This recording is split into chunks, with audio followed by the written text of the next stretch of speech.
Que le nom du Seigneur soit béni. Que la paix et la grâce de notre Dieu reposent sur la vie de chacun d'entre vous au nom de Jésus. Ce matin, je voudrais partager avec vous un petit sujet que j'ai titré « Tu ne peux servir deux maîtres ». Tu ne peux servir deux maîtres. On va lire pour cela Matthieu 6, le verset 24. Matthieu chapitre 6, verset 24.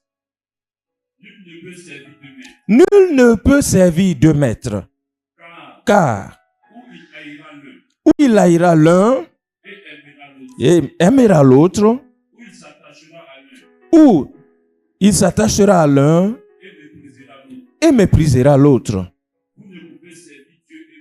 Vous ne pouvez servir Dieu et Mammon.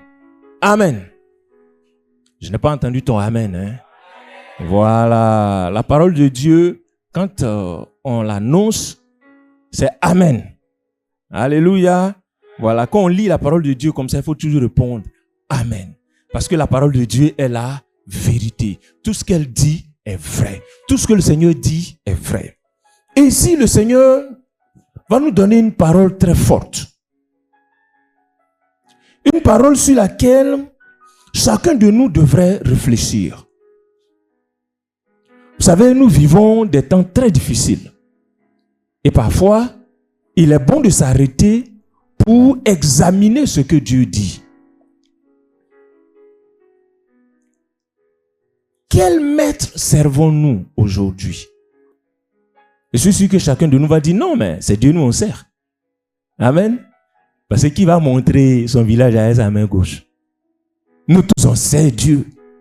Mais est-ce que réellement tous nous servons Dieu? Quel maître nous servons? Alléluia.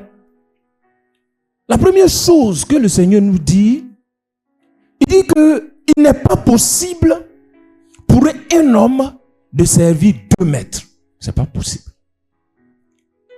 Il faut savoir que quelqu'un, un homme là, il ne peut pas servir à la fois deux maîtres. Ce n'est pas possible. Personne ne peut travailler, se mettre au service de deux maîtres à la fois. Ce n'est pas possible. Tu ne peux pas te mettre à la disposition de deux chefs, de deux patrons à la fois. Alléluia, ce n'est pas possible. Le Seigneur ici, il nous dit, tu ne peux pas servir Dieu et Mammon. Mammon, c'est qui? Mammon, ici dans le texte, il représente le dieu argent. L'argent. Vous savez, chez nous on dit, l'argent c'est quoi? C'est le nerf de la guerre. L'argent là. Quand on dit l'argent, je suis sûr même quand il dit l'argent, il y en a leurs yeux ont commencé à briller déjà. L'argent. Est-ce que vous savez que pour certains, l'argent là est Dieu? Il y en a là, toute leur vie est consacrée à l'argent. Toute leur conviction tourne autour de l'argent. Dans certaines religions là, on fait tout pour l'argent. Alléluia. L'argent est devenu une idole. L'argent est devenu Dieu. Et aujourd'hui, dans notre monde, l'argent est Dieu. On ne respecte que celui qui a l'argent. Même s'il a tué pour avoir l'argent, bon, c'est pas trop grave. Mais on le respecte quand même, on le craint. Alléluia. L'argent est devenu Dieu. Et le Seigneur ici nous dit, personne ne peut servir Dieu et Mammon. Frère, sœur, tu ne peux pas servir Dieu et servir en même temps l'argent. C'est une vérité absolue. C'est une vérité absolue. Tu ne peux pas servir Dieu et puis courir après l'argent. Tu ne peux pas. Tu ne peux pas servir Dieu et toute ta vie tourne autour de l'argent. Quand tu dors comme ça, là, c'est à l'argent que tu penses. Tous tes rêves là, c'est rêves d'argent. Même quand tu pries Dieu, c'est pour qu'il te donne l'argent. Dieu est devenu comme un marabout pour te donner l'argent. Pour pour te donner les biens matériels. Mammon ici représente la richesse. Le Dieu de la richesse, le Dieu de la possession matérielle. Et malheureusement, aujourd'hui, même dans l'église, tout tourne autour de l'argent. Tout tourne autour de la bénédiction matérielle. Quand on vient à l'église, c'est pour que Dieu te bénisse. Dieu est devenu un marabout.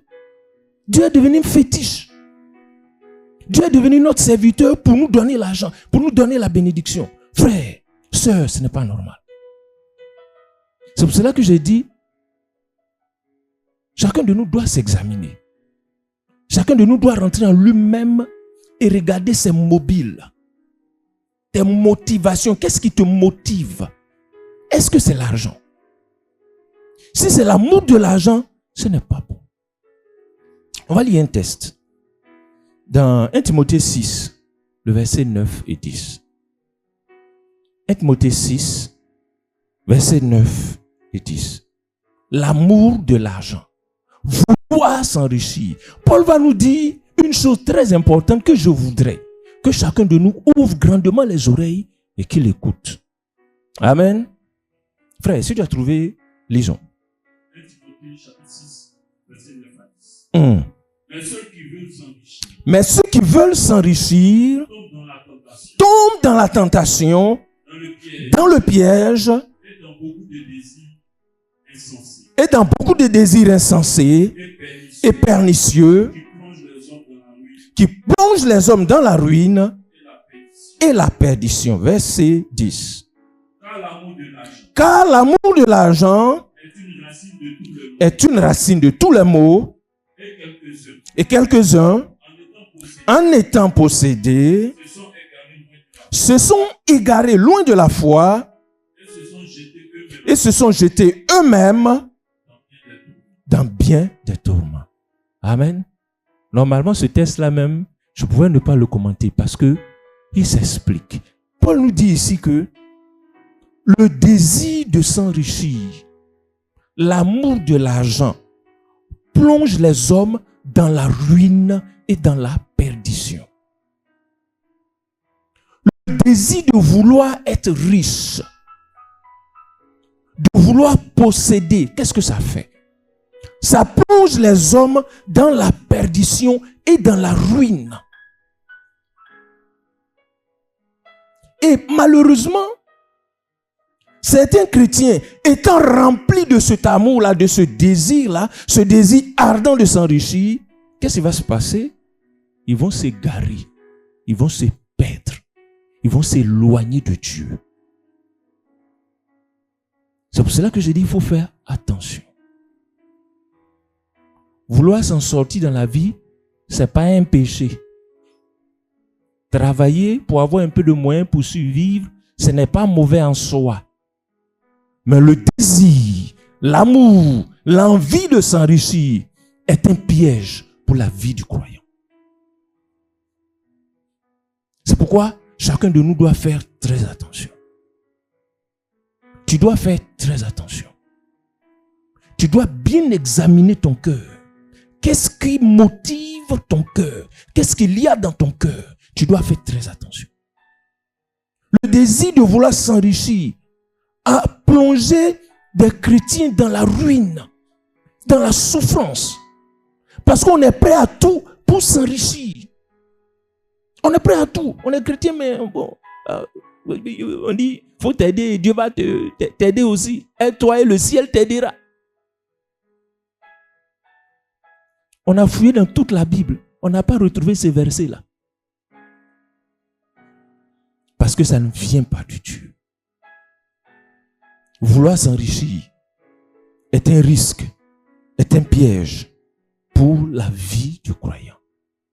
Frère, sœur, tu ne peux pas servir Dieu et servir en même temps l'argent. Il faut que ce soit clair dans ton esprit. Je vous ai dit que c'est une vérité fondamentale. C'est le Seigneur qui l'a dit. Il dit, vous ne pouvez servir Dieu et mammon. Tu ne peux pas. Il ne faut pas essayer. Il y en a qui vont dire, non, le Seigneur peut-être n'a pas bien pensé. On peut essayer quand même. N'essaie même pas. Parce que ce n'est pas possible. Ce que le Seigneur dit est la vérité. Tu ne peux pas servir Dieu et servir en même temps l'argent. L'amour de l'argent. L'amour de l'argent, la Bible appelle ça la cupidité. C'est de l'idolâtrie. L'amour de l'argent est une idole. Ça occupe le cœur du croyant. Là où Dieu devait occuper, là, c'est là-bas que l'amour de l'argent va s'installer. L'amour devient Dieu. C'est pour ça qu'il faut t'en méfier. Tu ne peux pas servir Dieu en même temps et puis servir l'argent. Ce n'est pas possible. Alléluia. Tu ne peux pas être au service de Dieu et en même temps, tu vas servir quelque chose d'autre. Le service de Dieu, là, il est exclusif. Ça ne se mélange pas. Soit tu sers Dieu et tu le sers, soit tu décides de ne pas le servir et tu ne le sers pas. Alléluia. Là, le service de Dieu, il est exclusif. Tu ne peux pas servir Dieu et en même temps servir le diable. Ce n'est pas possible. Parce que derrière cette idole-là, c'est le diable qui est derrière. C'est le diable qui pousse les hommes à aimer l'argent. Parce que derrière l'amour de l'argent, il y a une idole que ici on appelle mammon. Donc en servant l'argent, c'est le diable en réalité que tu es en train de servir. Vous savez, le diable, il est malin. Hein? Quand on dit qu'il est malin, là, vous pensez qu'il a usurpé ce titre-là? C'est vrai même, c'est vrai. Il est très malin. Il est très rusé. Il te montre quelque chose, mais il y a quelque chose d'autre derrière. Ce que tu vois là, ce n'est pas la réalité. Donc derrière l'amour de l'argent, il y a le diable. Donc tu ne peux pas servir Dieu et puis servir le diable. Tu ne peux pas servir Dieu et servir aussi le péché. Ce n'est pas possible. Tu es chrétien, tu dis tu sers Dieu et puis tu sais encore le péché.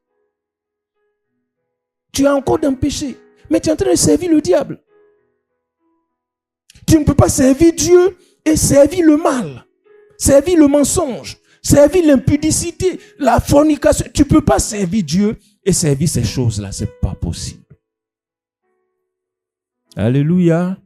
Est-ce que quelqu'un m'entend? Ce n'est pas possible. C'est la première chose que tu dois savoir. Ce n'est pas possible. Chez nous, d'ailleurs, on dit, on ne peut pas poursuivre deux lièvres à la fois. C'est pas ça. Hein? Parce que les lièvres, là, ils ne courent jamais ensemble. Quand un va à gauche, l'autre va à droite. Je ne sais pas comment tu vas te partager pour poursuivre les deux. D'ailleurs, même pour attraper un, c'est palable. Avant de dire deux. Alléluia. Tu ne peux pas servir Dieu et servir le péché. Tu ne peux pas servir Dieu et continuer de servir la boisson. Frère, ce n'est pas possible. Tu ne peux pas servir Dieu et servir encore la cigarette. Servir la drogue. Tu ne peux pas servir Dieu et ces choses-là. Je vous dis, le service de Dieu, il est exclusif. C'est lui ou c'est pas lui. Alléluia. Vous voyez, aujourd'hui, c'est la Sainte Seine. Tu ne peux pas manger à la table du Seigneur. Et puis aller manger à la table des démons, mes frères. Ah! C'est pas possible. Toi seul, tu manges des deux mains. Tu manges à la main gauche, tu manges à la main droite, tu manges à la main gauche, tu manges à la main droite. Ah, frère, sœur, c'est pas possible. Tu ne peux pas servir Dieu et servir l'argent. Tu ne peux pas servir Dieu et servir le péché. Tu ne peux pas. Vous voyez, derrière cette parole du Seigneur, quand il dit, tu ne peux servir 2 maîtres, nul ne peut servir 2 maîtres, il y a une autre chose qui est cachée derrière. Qu'est-ce qu'il veut nous dire? Il veut nous dire que c'est un seul que tu peux servir. C'est pas ça? Voilà. Donc, ici, il y a un choix à faire. Il faut que tu choisisses qui tu veux servir. Amen. Tu ne peux pas être là, ici. Tu ne peux pas. Vous voyez, on va lire 1 Roi 18, verset 21. 1 Roi 18, le verset 21. 1 Roi 18, le verset 21. On y va, si tu as trouvé. 1 Roi chapitre 18, verset 21. Alors Élie s'approcha de tout le peuple. Alors Élie va s'approcher de tout le peuple. Et dit. Et il va leur dire. Jusqu'à quand? Jusqu'à quand? Clocherez-vous des deux côtés? Clocherez-vous des deux côtés? Si l'Éternel est Dieu, si l'Éternel est Dieu, allez après lui. allez après lui. Si c'est Baal, Si c'est Baal, allez après lui.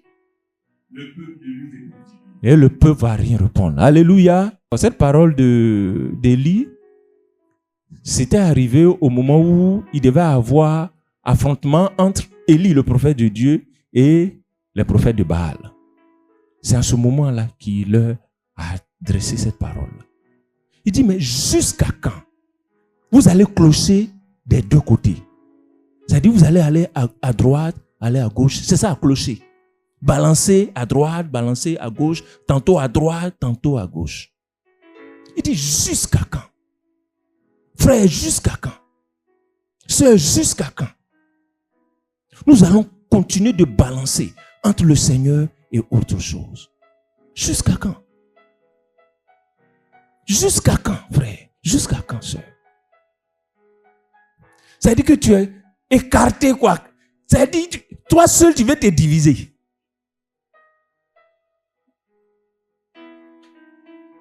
Tu balances. Tu cloches. Tantôt tu es avec Dieu, tantôt tu es avec l'ennemi de Dieu. Tantôt tu viens à l'église, tantôt tu vas dans les bars, dans les maquis, dans les je ne sais où. Je ne sais pas. Jusqu'à quand tu vas clocher, frère? Jusqu'à quand tu vas balancer, sœur? Donc, Élie a dit, mais il faut choisir là. Si c'est l'Éternel qui est Dieu, mais il faut aller vers lui. Maintenant, si c'est boisson qui est Dieu, si c'est boisson que toi tu veux servir, mais va boire bien même. Bois jusqu'à. Si c'est femme aussi que tu veux servir, fais ça bien. Faut pas faire, et puis dimanche matin tu vas venir ici. Bon là tu es en train de clocher. Parce que tu es ni chaud, tu n'es ni froid. Si au moins tu étais chaud, on peut comprendre. Si au moins tu es froid, on peut comprendre. Tu es au milieu, tu es tiède. C'est pas bon. Il ne faut pas clocher. Jusqu'à quand allons-nous clocher? Qu'est-ce qu'il faut que nous fassions? Il nous faut choisir. Il faut faire un choix. Il faut te décider, frère. Il faut que tu te décides. Et ce matin, c'est vraiment le cœur de mon message. Il faut que chacun se décide. Il faut que tu te décides. Il faut que matin là, il faut qu'avant de sortir d'ici là, qu'on va prier, tu prennes une décision. Si c'est Dieu que tu veux servir, c'est le bien, c'est le comme on doit le servir. Si c'est pas lui aussi, celui que tu veux servir là, si c'est l'argent, cherche l'argent bien. Non, faut le chercher bien. Il faut que quand on va te voir, on va savoir que vraiment toi, c'est l'argent que tu sers quoi. Parce que ceux qui servent l'argent, on les voit. Quand vous les voyez, vous voyez. Vous-même, vous êtes d'accord qu'ils servent vraiment l'argent. Donc, il ne faut pas clocher. Il ne faut pas être au milieu. Vous savez, il y a une sagesse chez nous qui dit qu'un pied dedans, un pied dehors, c'est où? Ce n'est même pas dedans. Donc, il faut choisir en même temps. On va lire Josué 24, verset 15. Josué 24, le verset 15. Et si vous ne trouvez pas bon de servir l'Éternel, et si vous ne trouvez pas bon de servir l'Éternel, choisissez aujourd'hui qui vous voulez servir. Choisissez aujourd'hui qui vous voulez servir. Ou les dieux que servaient vos pères au-delà du fleuve. Ou les dieux que servaient vos pères au-delà du fleuve. Ou les dieux des Amoréens. Ou les dieux des Amoréens. Dans le pays desquels vous habitez. Dans le pays desquels vous habitez. Moi et ma maison. Moi et ma maison. Nous servirons l'Éternel. Amen. Voici un homme résolu. Donc c'est Josué, il était à la fin de sa vie, à la fin de sa mission. Donc il va dire au peuple, aujourd'hui là, vous devez choisir. Vous devez choisir qui est-ce que vous voulez servir. C'est pour cela que je vous ai dit que ce matin, aujourd'hui aussi, nous aussi on va choisir. Donc avant de sortir d'ici, il faut qu'on soit correct. Si tu n'as pas choisi Dieu, c'est que tu as choisi quelqu'un d'autre. Parce qu'il n'y a pas trois. Soit c'est lui, soit c'est pas lui. Mais ma prière, c'est que tu le choisisses. Si tu ne l'as pas encore fait, c'est que ce matin, tu choisisses, tu te décides de choisir Dieu comme étant celui que tu vas servir. Il faut que tu le fasses ce matin. Je ne vais pas t'obliger, hein, mais il faut que tu le fasses. Que Dieu soit béni. Il faut te décider. Et c'est aujourd'hui que nous devons le faire. C'est aujourd'hui que chacun de nous doit le faire. Comme Josué, vous savez, nous on a décidé de servir Dieu. Ah oui. Non, ça c'est, on a décidé de servir Dieu. Et j'espère que c'est ton cas. Comme je l'ai dit, si ce n'est pas ton cas ce matin, tu as l'occasion de choisir, de te décider à servir Dieu. À le prendre comme maître et à le servir lui et lui seul. Que Dieu soit béni. Mais que faire pour choisir, pour servir Dieu? Que faire? On va lire quelques tests. Mais quelques 2 ou 3 tests à partir desquels je vais relever quelques éléments et c'est là que je vais m'arrêter. Josué 24, verset 14, juste au-dessus de ce qu'on vient de lire. Josué chapitre 24, verset 14. C'est ça. Maintenant, craignez l'Éternel et servez-le avec intégrité et fidélité. Faites disparaître les dieux qu'ont servi vos pères de l'autre côté du fleuve et en Égypte et servez l'Éternel. Amen. Pour servir Dieu là, voici ce que Josué nous recommande. Reprenons le texte. Il dit maintenant, craignez l'Éternel. Pour servir Dieu, premièrement, il faut souligner, il faut craindre Dieu. Tu ne peux pas servir Dieu si tu ne le crains pas. Si tu ne le respectes pas. Si tu n'as pas de la considération pour lui. C'est ça la crainte. Ce n'est pas la peur, ce n'est pas trembler devant Dieu. Mais c'est le respecter, avoir de l'égard pour Dieu. Ici, la crainte, c'est le respect, le profond respect qu'on a pour Dieu. Si tu veux servir Dieu, commence d'abord par le craindre, par le respecter. Alléluia. Deuxièmement, il dit servez-le avec intégrité. Deuxième élément pour servir Dieu, l'intégrité. L'intégrité, c'est quoi? C'est la droiture. Un homme intègre, c'est un homme qui est droit. C'est pas quelqu'un qui cloche. Lui, il est comme ça, comme règle. Il est droit. L'intégrité, c'est ça. Être droit. Être honnête. Dans tout ce que tu fais, il faut être honnête. Il ne faut pas être un chrétien comme ça. Chrétien, tu es chrétien et puis tu es comme ça. Il ne faut pas faire ça. Tu veux servir Dieu, tu dois le servir dans l'intégrité. Être intègre. Être irréprochable. Comme Daniel. On dit, Daniel était irréprochable. On a regardé dans sa vie, on a fouillé, on a regardé dans son téléphone, on a fouillé dans tout. On n'a rien trouvé. Ah! Il n'y a pas l'homme comme Daniel. Ils ont fouillé sur le net, ils sont allés fouiller chez ses parents. Tout. Ils ont fouillé, ils n'ont rien trouvé. Pourquoi? Parce que c'était un homme intègre. Pour servir Dieu, frère, sœur, il faut que tu sois intègre. La troisième chose, il dit, servez-le avec intégrité et fidélité. La fidélité, c'est quoi? C'est la loyauté. C'est pas quelqu'un, aujourd'hui tu es avec Dieu, demain tu es avec l'autre. Quand on dit qu'un homme est infidèle à sa femme, ça veut dire qu'il ne trompe pas sa femme. Il n'a que sa femme. Il n'a pas quelqu'un d'autre dehors. Elle n'a pas quelqu'un d'autre dehors. C'est ça, on dit la fidélité. Amen. C'est être loyal. Tu as dit que tu es avec Dieu. Ce que tu as dit, il faut respecter ça. C'est ça qu'on appelle la fidélité. Alléluia. La fidélité aussi, c'est la vérité. Tu marches dans la vérité. Il n'y a pas ombre dans ta vie. Ta vie est claire. C'est-à-dire quand on regarde là, on voit celui qui est derrière toi. Tellement tu es transparent. Mais il y a des chrétiens qui sont sombres. Ils disent qu'ils sont chrétiens, mais quand ils regardent, tu ne vois pas derrière. Tellement il est sombre. Dieu. Que Dieu soit béni. Donc, il dit, il faut le servir avec intégrité et fidélité. Ensuite, il dit, faites disparaître les dieux qu'ont servi vos pères. Donc ici, il faut souligner, faites disparaître. Il y a des choses qui doivent disparaître de ta vie. Tu veux servir Dieu. Il y a des choses à Dieu, il ne marche pas avec. Alléluia. Jésus dit pour servir Dieu, il y a des choses qui doivent disparaître de ta vie. Dieu n'aime pas concurrence. Dieu n'aime pas la concurrence. C'est un Dieu qui est très jaloux. Il ne faut pas avoir quelque chose à côté. Il y a des gens, ils disent qu'ils sont chrétiens, mais quand ils regardent, il y a quelque chose à côté. S'il y a des choses à côté, il faut faire disparaître les à côté.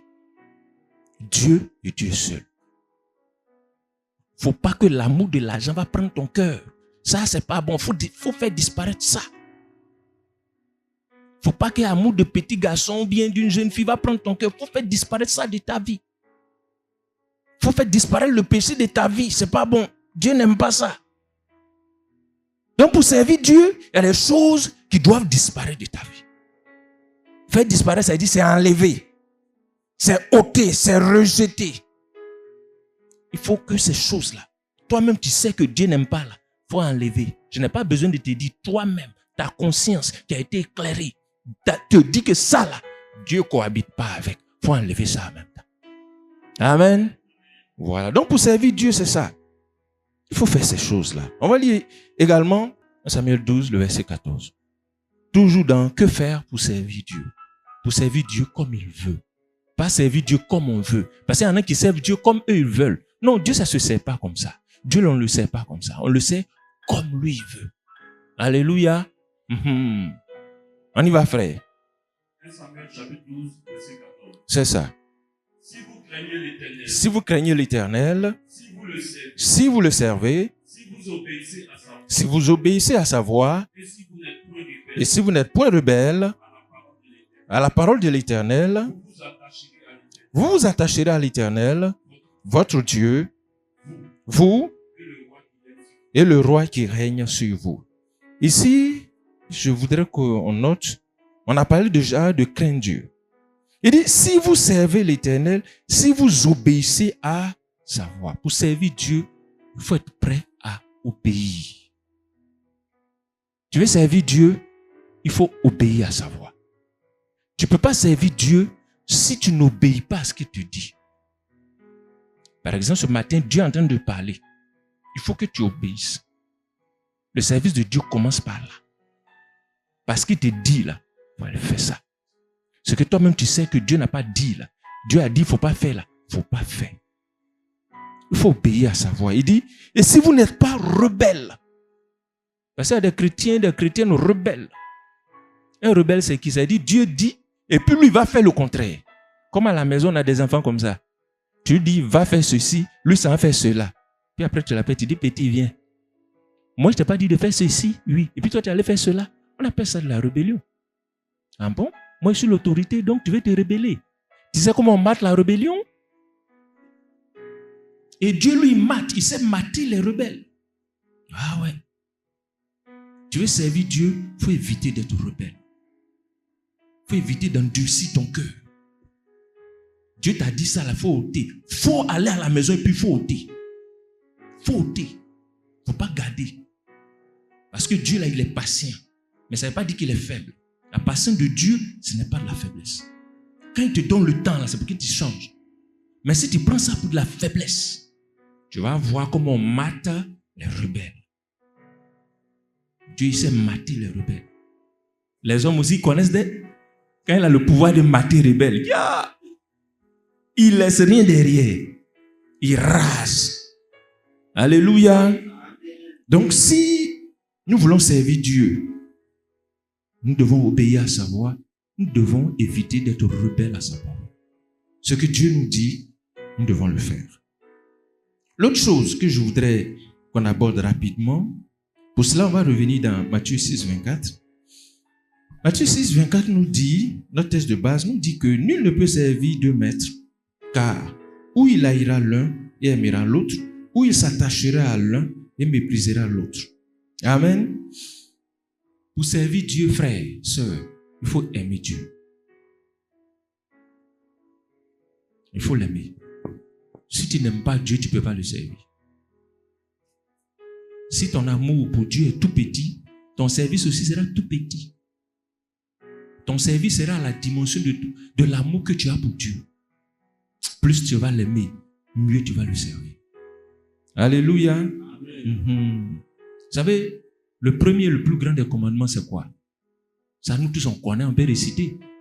Tu aimeras l'Éternel, ton Dieu, de tout ton cœur, de toute ton âme, de toute ta force, de toute ta pensée. Alléluia. Pour servir Dieu, il faut l'aimer de tout ton être. Il faut que ton corps, ton âme et ton esprit soient mis à la disposition pour servir Dieu. Tu ne peux pas servir Dieu autrement. On ne sert pas Dieu avec une partie de sa vie. C'est avec tout son être. Alléluia. Si tu veux servir Dieu, là, c'est avec tout ton cœur. Comme ça, tu ne vas pas clocher. Parce que ton cœur sera tout entier à lui. Ton cœur là sera tout pour lui. Si tu veux servir Dieu, il faut que tout ton cœur là soit pour Dieu. Toutes tes pensées, tous tes sentiments, tout ce qui est à l'intérieur là, ça doit être à Dieu. Sinon, tu ne pourras pas le servir. Tu vas le servir un moment et puis après, tu vas aller servir ce que ton cœur, ce qui est dans ton cœur là, tu vas aller servir ça après. C'est tout simple, mes frères. Mais si c'est Dieu qui est dans ton cœur, si tu l'aimes profondément, alors tu vas le servir comme il se doit.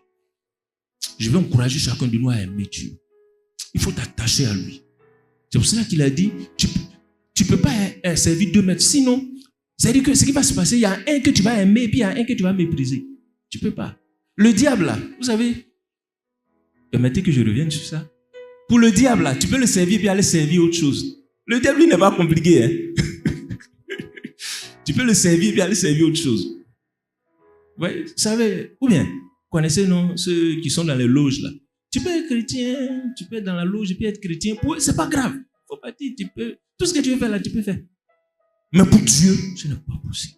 Ton cœur doit être tout entier à lui.